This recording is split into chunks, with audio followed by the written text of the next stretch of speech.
Morning, morning, morning. Babad na naman ang dagat, guys. Ayan, so, iba yung dagat, guys, na malapit po sa amin.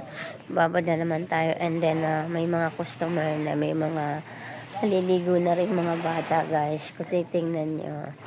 Meron na rin mga bata nag-enjoy. Ayan pa yung mga area.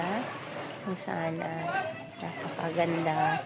Maaga pa yung mga bata nagsiligo, guys. So, ayan guys, yung dagat na yan is good for the health talaga yan para sa bata or matatanda, guys. The best yan, lalo na pag may ubo. Pag may ubo, yan ang bata naliligo. Pag may ubo, tsaka may mga gout ka or may karamdaman ka or high blood ka, the best ang dagat, guys, every morning.